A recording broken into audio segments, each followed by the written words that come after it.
Welcome back viewers. अब ये मैंने एक लिस्ट बनाई हुई है वर्डप्रेस प्लगइन्स की, जो कि एक बेसिक वर्डप्रेस यूज़र को लाजमी तौर पर ये सारे प्लगइन्स जो है इंस्टॉल करने चाहिए, करने होते हैं।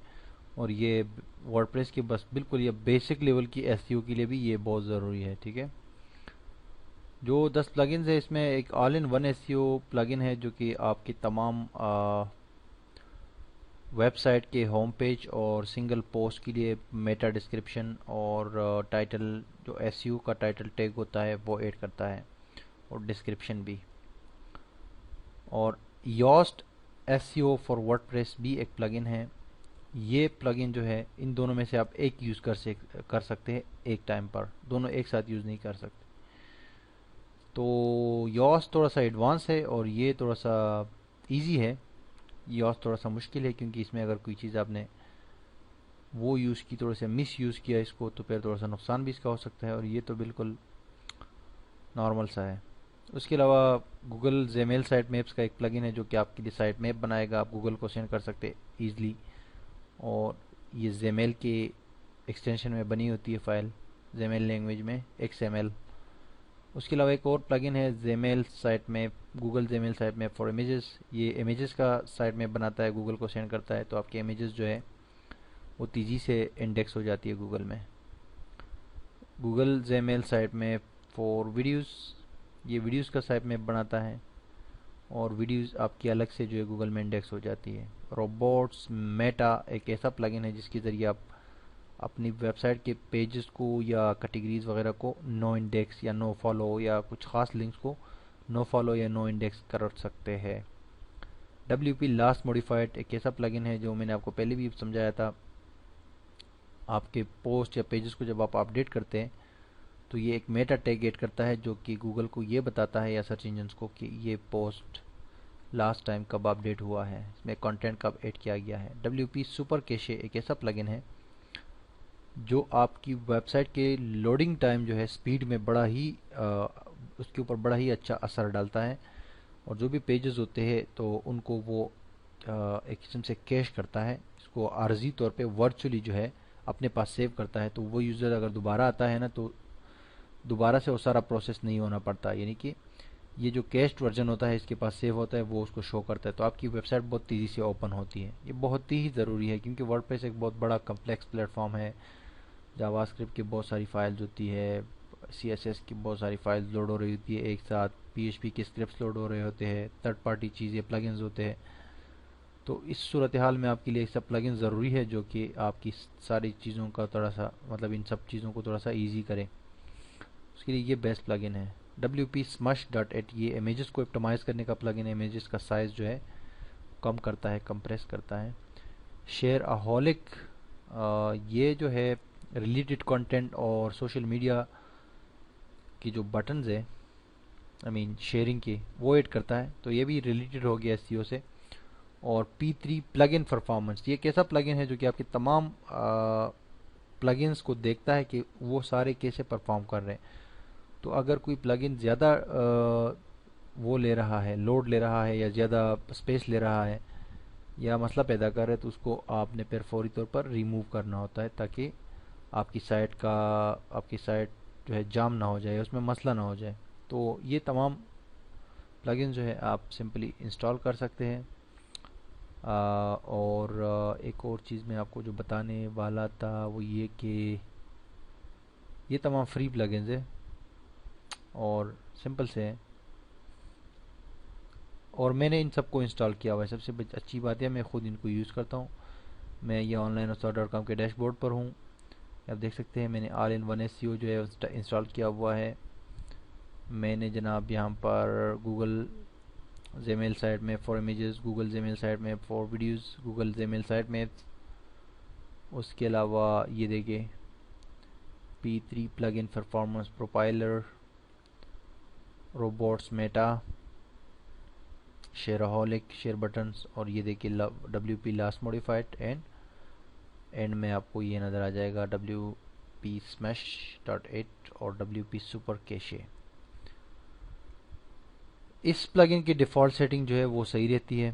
इस प्लगइन की भी डिफ़ॉल्ट सेटिंग रहती है, लेकिन एक बार आपने इसको रन करना होता है ताकि जो ऑलरेडी आप इमेजेस जो आप ऑलरेडी ऐड कर चुके हैं या अपलोड कर चुके हैं, ताकि उनका साइज़ कम करें। इसको आप डिफ़ॉल्ट रहने दें, बल्कि इसको एक बार सिर्फ आपको इनेबल करना होता है, उसके बाद ये अपना काम जारी रखता है। इसके सिंपल सी सेटिंग है इस प्लगइन की। सेटिंग पे आप क्लिक करें और ये आ जाता है। तो कहाँ पर आपने ये जो डेट है ना, ये कहाँ पर डिस्प्ले करना है, लास्ट डेट यानी लास्ट अपडेटेड डेट। सबसे पहले तो आपने इस पर चेक लगाना है, तो ये एक्टिवेट हो जाएगा। फिर आप बिलो द पोस्ट या अबाउ द पोस्ट उसको शो कर सकते हैं। मैं तो बिलो द पोस्ट जो है शो करता हूँ, और वहाँ पर टेक्स्ट क्या होगा, लास्ट अपडेटेड ऑन, मतलब कि ये पोस्ट लास्ट कब अपडेट किया गया, ये लोगों को भी नज़र आएगा। जैसे कि यहाँ पर आपको दिखाते हैं एंड ऑफ द पोस्ट, यहाँ पर मैं आपको दिखाता हूँ, ये लिखा हुआ है ना, last updated on Friday November 28 2014। That's it. इन दोनों को भी चेक लगाना है और फिर सेव कर देना है, ठीक है जी। तो सिंपल सी सेटिंग होती है भाई, ये अपने इसकी वर्डप्रेस की जो प्लगइन्स है ना, इतनी ज़्यादा वो नहीं होती। इसकी भी सिंपल सी सेटिंग है। इस पर या सेटिंग पे जाके वहाँ पर आप अपने सेटिंग रख सकते हैं, ये शेयर बटन से। हाँ, इसका मैं आपको बताऊंगा, ये रोबोट्स मेटा का जो प्लगइन है, इस पर आप सेटिंग पे क्लिक करें तो ये आपको बाय डिफ़ॉल्ट कुछ सेटिंग आ जाएगी, जिसमें से हाँ हाँ हाँ हाँ, इस पे आप चेक लगाएं। The will prevent search from indexing your comment feeds, indexing all your feeds highly discouraged. अच्छा, इस वाले पे आप चेक लगा सकते हैं कि आपके जो कमेंट के आरएसएस फीड्स होते हैं ना, उसको सर्च इंजन जो है वो इंडेक्स नहीं करेगा, नो इंडेक्स। इस पे आप लगाए या ना लगाए, इसका इतना जो है, अगर ना भी लगाए तब भी कोई इतना इशू नहीं है। लेकिन नीचे जो है ये चीज़ बड़ी इंपॉर्टेंट है। तमाम जो सर्च पेजेस है ना, जो सर्च क्यूरी हम लिखते हैं यहाँ पर, जो मैंने आपको एक वीडियो में बताया भी था, यहाँ पर जो हम सर्च करते हैं उसका जो डायनामिक यूआरएल बन जाता है, वो जो है इंडेक्स ना किया जाए। इसके अलावा एडमिन के तमाम पेजेस और ऑथर आर्काइव्स पेजेस, यानी जो डेट मेट नहीं बनती, ऑथर के ऊपर हम क्लिक करते हैं तो उसके भी पोस्ट आ जाते हैं। जैसे अब्दुल वली पे हम क्लिक करते हैं तो इसकी तमाम जो है पोस्ट आ जाते हैं ऐसे वन बाय वन ना। तो ये भी एक किस्म से डुप्लिकेट कंटेंट का इशू बनाते हैं, तो इसको भी हम वो कर रहे हैं। टैग को भी और कैटेगरी को भी, डेट बेस्ड आर्काइव्स, बाकी बस ये इन चीज़ों को फिर इसको हम अपडेट करते हैं, ठीक है। लेकिन एक चीज़ मैं आपको बताना चाहता हूँ कि ये चीज़ें मैंने सारी यहाँ पर भी ऐड की हुई है robots.txt फाइल में, ठीक है जी। वैसे अक्सर मैंने यहाँ पे भी ऐड की हुई है। तो अगर आपने यहाँ पर ऐड की हुई है तो फिर इस प्लगइन की ज़रूरत ही नहीं है। लेकिन अगर आपने robot.txt फाइल में नहीं ऐड की हुई है तो फिर आप यहाँ पर भी इसको कर सकते हैं, ठीक है। अगर दोनों में भी कर दिया तो भी कोई इशू नहीं है। अच्छा, ये है P3 प्लगइन परफॉर्मेंस प्रोफाइलर। इस पर आप स्कैन नाउ पे क्लिक करते हैं तो थोड़ी देर में स्कैन हो जाता है कि कौन सा प्लगइन जो है वो कैसे काम कर रहा है। देखिए आपको तमाम जो है प्लगइन्स का बता रहा है कि आपका ये वाला प्लगइन जो है ना, ये W3 टोटल कैश है, ये सबसे ज़्यादा टाइम ले रहा है, सबसे ज़्यादा जो है वो ले रहा है, क्या नाम है इसका, ज़्यादा लोड ले रहा है, ठीक है। और बाकी ये सब प्लगइन्स की यहाँ कलर दी हुई है और यहाँ पर स्टार्ट में मौजूद है। लेकिन ये मैंने पहले चलाया था, ये थोड़ा सा टाइम ले लेता है। अगर अभी हम स्टार्ट करेंगे यहाँ से स्टार्ट स्कैन नाउ, तो अभी का ये बता देगा। तो आप इसको चेक कर सकते हैं, जो प्लगइन्स ज़्यादा टाइम या स्पेस ले रहे हैं और मसला पैदा कर रहे तो उनको आप रिमूव कर सकते हैं, ठीक है जी। बाकी ये साइट मैप्स वगैरह जो है आपने सिंपली एक क्लिक पे यहाँ से ये यहाँ पर जाओ सेटिंग पे, ठीक है। और इधर ये क्लिक किया आपने, मिसाल के तौर पे टूल्स में ये इमेज साइट मैप पे क्लिक किया तो ये साइट मैप ऑटोमेटिकली बन जाएगा, एक क्लिक पे बन जाएगा। Generate site map, site map जो है वो जनरेट हो जाएगा। जैसे आपने क्लिक किया इस पर तो ये बन गया साइट मैप, और इसको आप यहाँ क्लिक करके ये तमाम इमेजेस आपकी इस फाइल में आ जाएगी, XML फाइल में। तो ये तो सिंपल सी चीज़ है, ठीक है। किसी भी प्लगइन को साइट मैप जनरेट करना जो है वो इतना बड़ा मसला नहीं है। और ऑल इन वन SEO का मैंने आपको बताया था कि ये जब आप इंस्टॉल करते हैं तो यहाँ पर ये आ जाता है, देखिए SEO का प्लगइन। यहाँ से आप जब इस पर क्लिक करते हैं तो ये होम पेज के लिए सेटिंग आ जाती है। इसको आपने ऐसे ही रहने देना है। सिंपली आपने सिर्फ और सिर्फ ये जो है ना, यहाँ पर अपने होम पेज का जो आपका टाइटल है वो ऐड करना है, यानी वेबसाइट का टॉपिक 3 से 4 या 5 वर्ड्स का ज़्यादा से ज़्यादा हो सकता है। उसके अलावा ये डिस्क्रिप्शन आपने ऐड करनी है, कोई 15-20 वर्ड्स। उससे ज़्यादा नहीं। कीवर्ड्स आप ऐड करना चाहते हैं उसमें कोई 8-10, लेकिन गूगल इसको जो है कंसीडर नहीं करता और याहू और बिंग कंसीडर करते हैं। अगर आप ऐड करते हैं तो ऐड कर लें, अदरवाइज इसकी ज़रूरत नहीं है। मॉडर्न एसईओ में इसकी ज़रूरत नहीं है।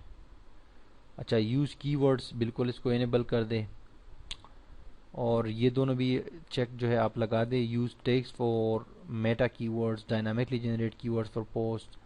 उसके अलावा री राइट टाइटल, तो टाइटल जो ओरिजिनल होगा उसको एसईओ से री राइट किया जाएगा। अगर आप कैपिटलाइज टाइटल इस पर चेक लगाते या नहीं लगाते तो इससे कोई इशू नहीं है। ये अगर लगाते हैं तो कैपिटलाइज करेंगे टाइटल्स को, नहीं तो बाय डिफ़ॉल्ट भी हम लोग जब भी लिखते हैं वहाँ पर पोस्ट में टाइटल तो कैपिटलाइज ही होता है। हाँ, इसको आप कैपिटलाइज रखने दें कैटेगरी टाइटल्स को। और यहाँ पर ये पोस्ट टाइटल का फॉर्मेट, यहाँ पर आपको ये ब्लॉग टाइटल इस तरह ये भी साथ में नज़र आ रहा होगा इधर, पोस्ट टाइटल फॉर्मेट, तो इससे आप इसको हटा दें। इसका ये यहाँ पर आप लिखते हैं ना, मिसाल के तौर पे ब्लॉगर एसईओ टिप्स इन उर्दू, ठीक है जी। अब ये साइट आ गई है ना onlineustaad.com, या ये लर्न एसईओ इन उर्दू। अब ये डायरेक्ट जो है पोस्ट का टाइटल आ रहा है। अगर यहाँ पर आपने ये सेटिंग ना की होती मैंने, और ये ब्लॉग टाइटल भी होता साथ में ना, तो यहाँ पर जो है पोस्ट के बाद ये ब्लॉग का टाइटल भी आता, तो ये लंबा हो जाता, जो आगे कुछ वर्ड्स चुप जाते तो फिर अच्छा नहीं लगता। जैसे कि यहाँ पर आप देख सकते हैं, ये देखिए इस बंदे का पूरा यहाँ से वो भी है, और इस पोस्ट का भी टाइटल है। उसके बाद ये देखिए ये वो साइन नज़र आ रहा है, और उसके बाद जो ये वेबसाइट का या ब्लॉग का नाम नज़र आ रहा है, ब्यूटी टिप्स इन उर्दू। तो ये फिर आगे यहाँ पर डॉट डॉट डॉट लगा के गूगल ने इसको यहाँ पर काट दिया है, तो ये अच्छा नहीं लगता। आप डायरेक्टली बस सिंपली वो दिया करें, जो भी सॉरी ये जो पोस्ट टाइटल है वो सबसे बेस्ट रहता है। उसके बाद आप इसको सिंपली यहाँ से अपडेट कर लें, इस सेटिंग को आप अपडेट कर लें यहाँ से, और दैट्स ओके। इसमें और किसी चीज़ की ज़रूरत नहीं है। फिर जब आप सिंगल पोस्ट करते हैं, यहाँ पर जब भी कोई न्यू पोस्ट करते हैं, तो एसईओ का प्लगइन इंस्टॉल करने के बाद जब सिंगल पोस्ट आप करते हैं तो यहाँ पर टाइटल लिखते हैं, फिर मालिक बन जाता है, फिर यहाँ कंटेंट लिखते हैं, यहाँ से आप कैटेगरीज क्रिएट कर सकते हैं।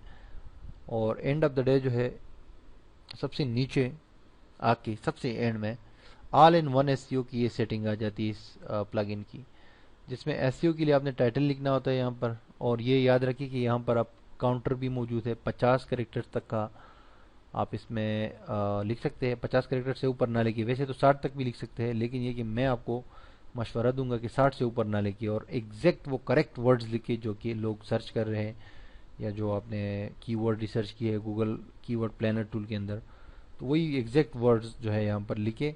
टाइटल को बड़ा खूबसूरत और स्मार्ट बनाएं, ताकि उसमें इजाफी वर्ड्स को यूज़ ना करे और कीवर्ड्स को भी रिपीट ना करे। और यहाँ पर 160 कैरेक्टर्स का डिस्क्रिप्शन अलाउड है, लेकिन यहाँ पर आप सिंपली 140 तक लिखिए, 140 कैरेक्टर्स तक का डिस्क्रिप्शन लिखिए। वो ऑलरेडी मैं आपको ऑन पेज में समझा चुका हूँ। लेकिन इस पेज को, अगर ये पेज कोई अनाउंसमेंट है या कोई ऐसी चीज़ है जो कि आप परमानेंट नहीं है ये पोस्ट, तो इसमें एक बड़ा इंपॉर्टेंट मैं आपको यहाँ पर टिप देने वाला हूँ एसईओ की पॉइंट ऑफ व्यू से, कि यहाँ पर अगर आप कोई परमानेंट पोस्ट कर रहे हैं, कोई ट्यूटोरियल दे रहे हैं या कोई चीज़ दे रहे हैं जो कि परमानेंट आपकी वेबसाइट पर रहेगी, तो फिर तो ठीक है, फिर तो चीज़ें सब नॉर्मल है। लेकिन अगर आप ऐसी कोई अनाउंसमेंट दे रहे हैं लोगों को, या कोई कोई डिस्काउंट है, कोई डील है, कोई कूपन वगैरह है, या कोई अनाउंसमेंट है, या कोई इवेंट है, कोई न्यूज़ है जो कि कुछ अर्से बाद आप डिलीट करेंगे, तो फिर नीचे यहाँ पर जब ये एसईओ का जो प्लगइन है ऑल इन वन एसईओ, इसमें ये भी है कि आप इसको ऐड कर सकते हैं। नो इंडेक्स का जो एट्रीब्यूट है वो ऐड कर सकते हैं, नो फॉलो का एट्रीब्यूट ऐड कर सकते हैं, और ये बाकी भी ऐड कर सकते हैं। लेकिन ये दो इंपॉर्टेंट है इसमें, नो इंडेक्स और नो फॉलो। अगर नो इंडेक्स आप ऐड करेंगे तो ये पोस्ट जो है गूगल इंडेक्स नहीं करेगा, गूगल या याहू इंडेक्स नहीं करेगा, क्योंकि नो इंडेक्स का इसमें वो लगा होगा एट्रीब्यूट इस पेज के हेडर में। और नो फॉलो मतलब इसके अंदर जो लिंक्स होंगे ना, जो भी लिंक्स होंगे वो सारे सर्च इंजन फॉलो उसको नहीं करेगा, यानी इसको उनको क्राउल नहीं करेगा। दैट्स इट, सिंपल सी सेटिंग है। और बाकी ये जो प्लगइन्स है इसका मैं आपको ये लिस्ट जो है ये मैं आपको इस कोर्स के साथ दूंगा, ये आप वहाँ प्रोजेक्ट फाइल में देख सकते हैं या सोर्स फाइल में। और ये प्लगइन्स के नाम उठा के आप सिंपली यहाँ पर सर्च कर सकते हैं। प्लगइन्स में जाके ऐड न्यू पे क्लिक करें, और इन प्लगइन्स के नाम जो है यहाँ से आप कॉपी करें। जैसे कि ये ऑल इन वन एसईओ है, इसका नाम मैंने यहाँ से कॉपी किया, यहाँ पेस्ट किया और एंटर किया, तो ये प्लगइन आ गया, मैं ऑलरेडी इंस्टॉल कर चुका हूँ, आप इसको इंस्टॉल कर सकते हैं। या योस्ट हो गया, तो योस्ट को मैं यहाँ से कॉपी कर लेता हूँ, इधर पेस्ट कर देता हूँ। तर तर तर तर तर ये आ गया, ठीक है जी। ये कुछ भी रहा है, तो इसको भी इंस्टॉल कर सकते हैं। इसमें फिर आपके पास जो है साइट मैप वगैरह का भी सारा वो फीचर मौजूद रहता है। एनीवेज, ये था वर्डप्रेस के प्लगइन्स के हवाले से, और जो इस हवाले से था वो मैंने आपको बता दिया। अब इसके बाद जो है हमने आगे बढ़ना है, क्या नाम है इसका, हम बात करेंगे ये जो इम्पोर्टेंट एसईओ टूल्स है ना, इसके ऊपर बात करेंगे, क्योंकि ये टूल्स मैंने आपको तफसील से नहीं समझाए थे, तो इसीलिए मैं अब दोबारा टूल्स के ऊपर आऊँगा। और टूल्स मैंने आपको पिछली वीडियोस में ऐसे सरसरी कुछ टूल्स तो बताए थे, लेकिन अब सबका मैं आपको यूजेज बताऊँगा, और टूल्स का मकसद एसईओ में क्या होता है वो भी बताऊँगा, ठीक है। तो मिलते हैं नेक्स्ट वीडियो में।